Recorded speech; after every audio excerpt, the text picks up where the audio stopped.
कर्मवाच्य अप्रत्ययुक्त हेले भाषा सृष्टि भाषा अर्थात जहाँ कहुए ता हूँ भाषा। अति शब्द हो पारे वचन व्यक्ति वाणी। भाषा शब्द व्युत्पत्तिगत अर्थर भाषा संपर्क स्थूल भाषा भीतर रही मानव जातीय चिंता शक्ति अभिव्यक्ति उपलब्धि एक व्यापक अनुबंध मान दीर्घ भाषा को कहुए लोगस लोजी कहुए जुलोजी पढ़ा कहुए भाषा शिक्षा लोगस अर्थ हूँ चिंता शक्ति कारण मनुष्य चिंताधारा ध्यान धारणा यार माध्यम ही प्रकाशित हुए। भाषा हूँ मानव जातिर विशिष्ट उद्भावन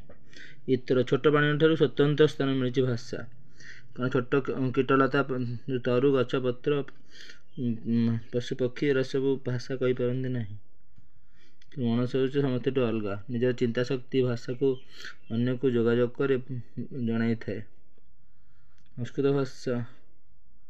धातु आ प्रत्ययुक्त ही भाषा शब्द सृष्टि होती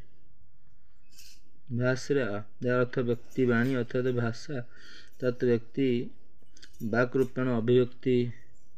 इति भाषा जहाँ वाणी माध्यम अभिव्यक्त करे भाषा कहुए जहाँ मनोभाव को वचन मध्य स्पष्ट करे जहाँ मनोभाव को वचन मध्य स्पष्ट कर प्रकाश कराए मनोभाव को वचन मान कथा द्वारा भाषा कहुए। भाषार परिभाषा भाषा गोटे ग्रीक शब्द लोगोस इंग्राजी प्रतिशब्द लैंग्वेज भाषा अर्थ भी लैंग्वेज इंग्राजी प्रतिशब्द लोगोस शब्द अर्थ है चिंता शक्ति और ज्ञान जहाँ चिंता करूँ आम तेणु मातृभाषा मनुष्यर चिंता शक्ति को मैंने बढ़ाऊँ मातृभाषा मनुष्य चिंता शक्ति को तेणु भाषा मनुष्य चिंता शक्ति ज्ञान सहित संपर्कित बहु प्राचीन काल ग्रीस दार्शनिक भाषा विज्ञानी मैंने उपलब्ध कर मनुष्य मौलिक चिंतन श्रेष्ठ माध्यम इंग्लिश शब्द लैंग्वेज आसी भाषा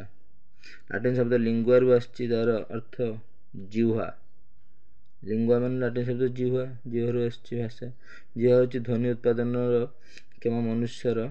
वाग्यंत्र श्रेष्ठ अंश वाग्यंत्र आमर श्रेष्ठ हूँ जीभ जीभ नथिले कथा कही हेनी लैंग्वेज शब्द सूचित कराए भाषार सृष्टि मनुष्यर वाग्यंत्र प्रधान कर्म।